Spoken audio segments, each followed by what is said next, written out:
السلام علیکم ناظرین و سامعین، ویلکم کرتے ہیں آپ کو عرب 5 نیوز چینل پر۔ امید کرتا ہوں تمام ناظرین خیریت و عافیت سے ہوں گے۔ بڑھتے ہیں آج کی سعودی عربیہ کی تازہ ترین خبروں کی جانب، لیکن اس سے پہلے سعودی عربیہ کی تمام ویزا بیٹس اور تازہ ترین خبروں کے لیے نیچے موجود سبسکرائب بٹن پر کلک کریں اور ساتھ ہی بیل آئیکن پر کلک کر کے آل کے اوپر کلک کر دیں۔ سعودی عرب میں اتوار 20 جون کو کورونا کے نئے کیسز پھر 1000 سے زیادہ سامنے آئے ہیں۔ اتوار کو سبق نیوز نے وزارت صحت کی جانب سے جاری بیان کے حوالے سے بتایا کہ گزشتہ 24 گھنٹوں کے دوران کورونا کے 1079 نئے مریض سامنے آئے، جبکہ 1214 افراد صحتیاب بھی ہوئے۔ وزارت صحت کے مطابق گزشتہ 24 گھنٹوں کے دوران کورونا کے مزید 14 مریض چل بسے، جس کے بعد مرنے والوں کی مجموعی تعداد بڑھ کر 7677 ہو گئی ہے۔ وزارت صحت کا کہنا ہے کہ ملک میں کورونا کے ایکٹیو کیسز کی تعداد 10,896 ہو گئی ہے، جن میں سے 1516 مریضوں کی حالت نازک ہے جو انتہائی نگہداشت کے یونٹ میں زیر علاج ہیں۔ وزارت صحت کی جانب سے جاری ہونے والے اعداد و شمار کے مطابق سب سے زیادہ مریض مکہ ریجن میں سامنے آئے، جن کی تعداد 320 ہے، جبکہ ریاض ریجن میں 216 افراد میں کورونا وائرس کی تصدیق ہوئی۔ اب تک 4,74,119 افراد میں کورونا وائرس کی تصدیق ہو چکی ہے، جن میں سے 4,55,618 افراد صحتیاب بھی ہوئے ہیں۔ وزارت صحت کا کہنا ہے کہ کورونا سے بچاؤ کے لیے مقررہ احتیاطی تدابیر پر عمل کرنا ضروری ہے، جن میں سماجی فاصلے کا اصول انتہائی اہم ہے۔ اب بڑھتے ہیں آج کی پہلی خبر کی جانب۔ سعودی پبلک پراسیکیوشن نے کہا ہے کہ منی لانڈرنگ کا جرم ثابت ہونے پر ایک سعودی شہری اور مقیم غیر ملکیوں کو 3 برس قید کی سزا سنائی گئی ہے۔ سعودی شہری کے بیرون سفر پر 3 برس کی پابندی لگا دی گئی ہے، جبکہ غیر ملکی کو سزا مکمل کرنے کے بعد ملک سے بے دخلی کا حکم دیا گیا ہے۔ پبلک پراسیکیوشن نے بتایا ہے کہ 60 لاکھ ریال سمگل کیے گئے تھے۔ اتنی ہی رقم ضبط کرنے کے حکم کے ساتھ سمگل شدہ رقم کی بازیابی کا فیصلہ بھی کیا گیا ہے۔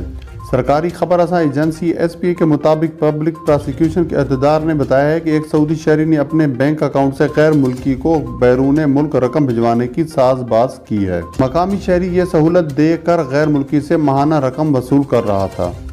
سعودی شہری نے رقم کی اسمگلنگ میں معاونت کے لیے ایک تجارتی ادارہ قائم کیا تھا اور اس کے نام سے بینک اکاؤنٹ کھولا تھا۔ یہ سب اسمگلنگ کے عمل کو قانونی شکل دینے اور سرکاری اداروں کی آنکھ میں دھول جھونکنے کے لیے کیا گیا تھا۔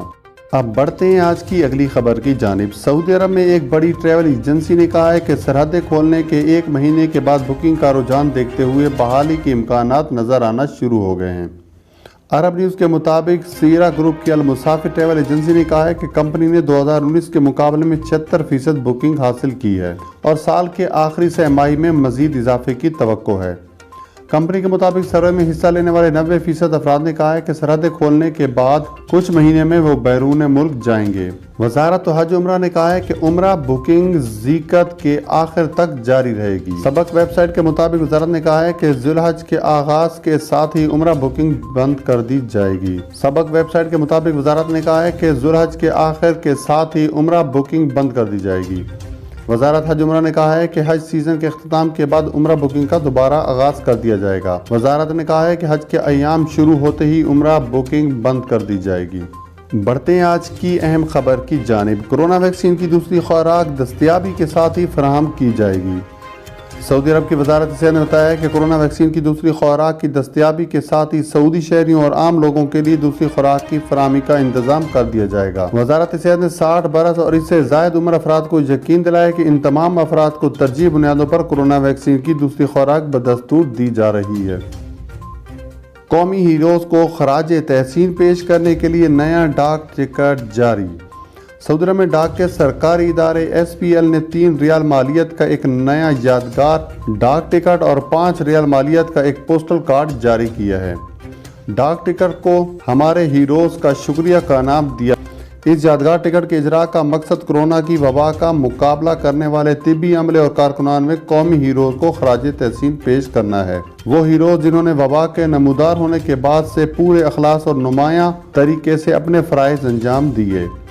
ان افراد نے یہ کاوشیں اپنے وطن کی خدمت اور شہریوں اور غیر ملکی مقیم افراد کی صحت و سلامتی کی خاطر کی۔ قابل ذکر بات یہ ہے کہ سعودی پوسٹ کا ادارہ مختلف مذہبی، معاشرتی اور ثقافتی مواقع کی مناسبت سے مختلف یادگاری ٹکٹ ڈاک ٹکٹوں کا اجرا کرتا رہتا ہے۔ بڑھتے ہیں آج کی اگلی خبر کی جانب۔ سعودی وزارت حج و عمرہ نے رواں سال عازمین حج کی رہائش کے لیے منا میں 6 ٹاور اور 70 خیمے مختص کیے ہیں۔ حجاج کرام کی سلامتی، تحفظ اور کورونا وائرس کی روک تھام یقینی بنانے کے لیے تمام احتیاطی اقدامات اور حفاظتی تدابیر کا انتظام کیا جا رہا ہے۔ قومی کمیشن برائے حج و عمرہ کے رکن ہانی الامیری نے العربیہ.نیٹ سے گفتگو کرتے ہوئے بتایا کہ رواں سال فی حاجی مختص رقبے کو گزشتہ برسوں کے مقابلے میں بڑھا دیا گیا ہے۔ منا کے ٹاور میں ہر حاجی کے لیے 4.37 مربع میٹر جگہ مختص ہوگی۔ منا کے خیمے میں ہر حاجی کے لیے 4 مربع میٹر کی جگہ مختص ہوگی، جبکہ منا کے خصوصی پیکج میں ہر حاجی کے لیے 5.33 مربع میٹر کی جگہ مختص ہوگی۔ خیموں اور ٹاوروں میں حجاج کرام کی آمد و رفت کے عمل کو منظم رکھنے کے لیے سیکیورٹی گارڈز مختص کیے گئے ہیں۔ اس دوران مناسک حج کے 5 روز حجاج کرام کے درجہ حرارت کی جانچ کو بھی یقینی بنایا جائے گا۔ واضح رہے کہ منا کا مقام مکہ مکرمہ اور مزدلفہ کے بیچ حدود و حرم کے اندر واقع ہے۔ یہ مسجد حرام کے شمال مشرق میں 7 کلومیٹر کے فاصلے پر واقع ہے۔ بڑھتے ہیں ایک اور اہم خبر کی جانب۔ 17 ماہ میں 9 کروڑ ریال بیرون ملک اسمگل ہونے سے قبل ضبط۔ سعودی عرب میں زکوٰۃ، ٹیکس اینڈ کسٹم اتھارٹی نے انکشاف کیا ہے کہ اس نے جنوری 2020 سے 21 کے اختتام تک اسمگلنگ کی روک تھام کی کوشش کے نتیجے میں ملک کی تمام سرحدوں پر مجموعی طور پر تقریباً 90 کروڑ ریال اور 290 کلو گرام سے زیادہ سونے کے زیورات کی اسمگلنگ ناکام بنا لی۔ العربیہ.نیٹ کو دیے گئے خصوصی بیان میں اتھارٹی نے مزید بتایا کہ گزشتہ روز جمعے کو 27,65,000 ریال ملک سے باہر لے جانے کی کوشش ناکام بنا دی گئی۔ یہ رقم ایک ٹرک کے اندر چھپائی گئی تھی جو البتہ کی سرحدی گزرگاہ کو عبور کر رہا تھا۔ اس سلسلے میں اتھارٹی نے یہ فیصلہ لازم کرا دیا ہے کہ ہر مسافر کو، خواہ وہ ملک سے جا رہا ہو یا ملک سے آ رہا ہو یا ملک آ رہا ہو، جو کرنسی یا زیورات یا کوئی بھی قیمتی دھات رکھتا ہو جس کی قیمت 60,000 ریال یا اس سے زیادہ ہو، تو اسے اتھارٹی کی اپلیکیشن کے ذریعے برقی اعلانیے کا اندراج کرانا ہوگا۔ اتھارٹی کے مطابق عدم انکشاف کی صورت میں مسافر پر ضبط کی ہوئی اشیاء کی قیمت کے مختلف تناسب سے مالی جرمانہ عائد ہوگا۔ سعودی عرب میں ایوان شاہی کے مشیر شیخ ناصر بن عبدالعزیز شسری جمعرات کی عشاء مختصر علالت کے بعد انتقال کر گئے۔ ویب نیوز آجر کے مطابق شیخ شسری کی نماز جنازہ آج بروز جمعہ عصر کی نماز کے بعد ادا کی جائے گی۔ شیخ ناصر الشسری بادشاہوں کے مشیر کے لقب سے جانے جاتے تھے۔ وہ شاہ خالد بن عبدالعزیز السعود کے دور سے ایوان شاہی میں مشیر کے طور پر مقرر ہوئے۔ بعد ازاں شاہ فہد بن عبدالعزیز اور شاہ عبداللہ بن عبدالعزیز اور شاہ سلمان بن عبدالعزیز کے مشیر کے طور پر خدمات انجام دیں گے۔ اہل خانہ کی اطلاع کے مطابق شیخ شسری کو آج بروز جمعہ بعد نماز عصر ریاض کے العود قبرستان میں سپرد خاک کیا جائے گا۔